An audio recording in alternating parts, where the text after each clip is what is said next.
પ્રવપથ વિસ્તારમાં મહાનગરપાલિકાની કામગીરી સામે લોકોનો રોષ જોવા મળી રહ્યો છે। છેલ્લા 8 મહિનાથી કેકેબી પ્રાઇવેટ લિમિટેડ દ્વારા સ્ટ્રોમ વોટર ડ્રેનેજની કામગીરી ચાલી રહી છે, પરંતુ તે અત્યાર સુધી પૂર્ણ ન થતા રહીશો ત્રાહિમામ પોકારી ઉઠ્યા છે। સૂર્યમ પ્રાઇમ રોઝ અને શુભમ સ્કાય જેવી સોસાયટીઓ પાસે પાલિકાએ ડામરના રોડ ખોદી નાખ્યા હતા, પરંતુ ડ્રેનેજ કામ બાદ તેને ફરી બનાવવાની તસદી લેવામાં નથી આવી। પરિણામે રોડ પર કાદવ કીચડનું સામ્રાજ્ય ફેલાઈ ગયું છે અને અકસ્માતોનું જોખમ પણ વધી ગયું છે। સ્થાનિકોના જણાવ્યા અનુસાર જ્યારે તેઓ જવાબદાર અધિકારીઓનો સંપર્ક કરે છે ત્યારે તેમને વસ્તી ગણતરીમાં વ્યસ્ત હોવાનું બહાનું આપીને જવાબ ટાળવામાં આવે છે। બીજી તરફ ચૂંટાયેલા કોર્પોરેટરો પણ ચૂંટણી બાદ સ્થળની મુલાકાત લેવાનું ટાળતા હોવાથી લોકોમાં ભારે નારાજગી તો જોવા મળી જ રહી છે। પાલિકા કમિશનર સુધી કરવામાં આવેલી રજૂઆતો પણ ઠેરની ઠેર રહી છે। વિકાસના નામે ચાલતી આ કાચવા ગતિની કામગીરીને લીધે સામાન્ય નાગરિકો દૈનિક મુશ્કેલીઓ વેઠી રહ્યા છે। ગુજરાતમાં એક તરફ ચોમાસાએ દસ્તક દઈ દીધી છે, બીજી તરફ સુરત મહાનગરપાલિકાનું સ્માર્ટ સુરત કહેવાતું હોય છે અને જેમાં અનેક એવોર્ડો સુરત મહાનગરપાલિકા લઈ આવતું પણ હોય છે, પરંતુ જે રીતના પ્રિમોન્સૂન કામગીરી છે તે ક્યાંક ને ક્યાંક જે નારાજજનક અથવા તો નહીવત જોવા મળી રહી છે અને જેને કારણે જે પ્રકારના દ્રશ્યો જોઈ શકીએ છીએ કે આ પ્રમાણેના દ્રશ્યો છે તે સામે આવી રહ્યા છે અને જે મુજબના રસ્તા કે પ્રિમોન્સૂન કામગીરી જે થવી જોઈએ એ નથી થઈ અને એને કારણે લોકોને પડી રહી છે પારાવાર મુશ્કેલી। અને જે રીતને ગૌરવ પંથ રોડ પર આવેલા આ જે ડ્રેનેજની કામગીરી બાદ રોડ રસ્તાઓને કારણે લોકો છે અતિ મૂંઝવણમાં બન્યા છે અને જે રીતે 8 મહિનાથી કેબી પ્રાઇવેટ લિમિટેડ દ્વારા જે રીતે સ્ટોર્મ વોટર ડ્રેનેજની કામગીરી કરવામાં આવી રહી છે, પરંતુ ગોકુળ ગતિએ જે કામગીરી ચાલતી હોય તેવું ચોક્કસ ખાસ કરીને કાદવ કિચડ સહિત અને સિનિયર સિટીઝન કે બાળકો અકસ્માત થાય અથવા તો ખાડામાં પડે તે પ્રકારની આ રસ્તાની હાલત દયનીય છે અને આ સૂર્યમ પ્રાયોઝમ અને શુભમ સ્કાય નજીક આ રોડ રસ્તાની હાલત છે। ત્યારે સ્થાનિકો સાથે વાત કરીશું કઈ કઈ જગ્યાએ ફરિયાદ કરી છે અને શું કેવું છે। શું કહેશો તમે, કઈ કઈ જગ્યાએ તમે ફરિયાદ કરી હતી અને કેટલા સમયથી આ કામ રોડ રસ્તાનું ચાલે છે? છેલ્લા 4 મહિનાથી અમે એસએમસીમાં ઘણીવાર કમ્પ્લેન કરી છે। જ્યારે કામ ચાલુ હતું ત્યારે પણ કમ્પ્લેન કરી છે, કારણ કે પ્રોપર બેરિકેડ નહીં હતા। પછી જ્યારે કામ પતી ગયું છે, આજે 1.5 મહિનાથી અમે કમ્પ્લેનો કરી છે। અમે એસએમસીમાં 30 એપ્રિલની કમ્પ્લેન કરી છે, ફોટા સાથે। આ જ કોપી અમે સીએમઓમાં રિસીવ કોપી પણ આપી છે, તો પણ હજુ સુધી એનું નિરાકરણ આવ્યું નથી।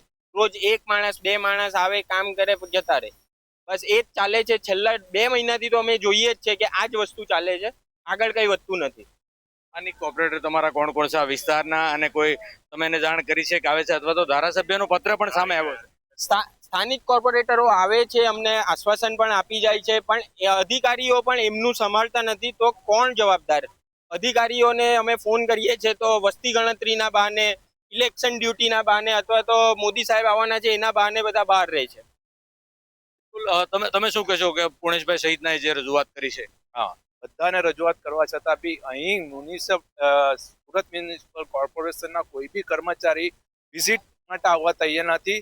ખાલી ક્રેન વાળા આવે છે, બુલડોઝર વાળા આવે છે, તોડીને 2-3 કલાક કામ કરીને ચાલ્યા જાય છે। આજે હવે સ્કૂલો શરૂ થવાની છે, 5 દિવસ પહેલા નાનો વરસાદમાં લોકોની બાઇક અહીંયા સ્લીપ થવા માંડી, તો વધારે વરસાદ થશે તો અહીંયા દરિયાની બેટ જેવી પરિસ્થિતિ ઊભી થશે। કઈ રીતના અમારે વહીવટ કરવાનો છે? કઈ રીતના અમારે સ્કૂલે જવાનું, છોકરાઓને કઈ રીતના પહોંચાડવાના રસ્તા સુધી? આ રીતની કામગીરી નહીં ચાલે। આ લોકો કઈ ને કઈ સોલ્યુશન લાવવું જ પડશે આના માટે। લોકોમાં રોષ છે, તમે શું કહેશો વડીલ, કેવી રીતનો આખા રસ્તાને લઈને અકસ્માત પણ સર્જાતા હોય છે? એક બહેન પણ હમણાં પડી ગયા। સાચી વાત છે, થોડોક પણ વરસાદ પડશે તો બહાર નીકળવાની પરિસ્થિતિ નથી, એ પરિસ્થિતિ છે આજે। કેટલા સમયથી રજૂઆતો કરી, કેટલા સમયથી કહ્યું, કોઈ સાંભળતું નથી। કેટલી વાર અત્યારે પરિસ્થિતિ આજની તમે વિડીયો ઉતારીને મૂકી દો ને અંદર, કેટલો ખરાબ પરિસ્થિતિ છે। 2 ઇંચ વરસાદ પડે ને તો બહાર બિલ્ડિંગમાંથી નીકળવાની પરિસ્થિતિ નથી અહીંયા, તો પછી કરવું શું અમારે? બિલકુલ ચોક્કસ, એટલે લોકોને હેરાનગતિ છે, જે સિનિયર સિટીઝન છે, શું કહેશો વડીલ, જે રીતે સિનિયર સિટીઝનને આ રસ્તાને લઈને કેવી પરિસ્થિતિનો સામનો કરવો? અરે અહીંયાથી બહાર નીકળવાની જ તકલીફ પડી જાય એવી પરિસ્થિતિ છે, અને જો વરસાદ પડ્યો તો શું દશા થશે તે કંઈ કહી શકાય તેમ જ નહીં। અને અધિકારીઓ બિલકુલ ધ્યાન આપતા નથી, જોવા પણ નથી આવતા। તો હવે આગળ શું કરવું એ જ અમારે। સુરત મહાનગરપાલિકા પાસે શું આશા રાખી રહ્યા? સુરત મહાનગરપાલિકા પાસે એ જે આને પ્રગતિ માર્ગ તરીકે નામ આપ્યું, પણ એ પ્રગતિ માર્ગની પણ અધોગતિ માર્ગ જ થઈ રહ્યો છે. અને કોર્પોરેશન ટેક્સ અમે એડવાન્સમાં ભરી દીધો છે, એવું પણ નથી, પણ કોઈ જાતનું ધ્યાન નથી અપાતું. આ કામ કરવા માટે એ ક્રેન ને તે આવે છે, પણ કલાક એક આવીને પછી ચાલી જાય છે.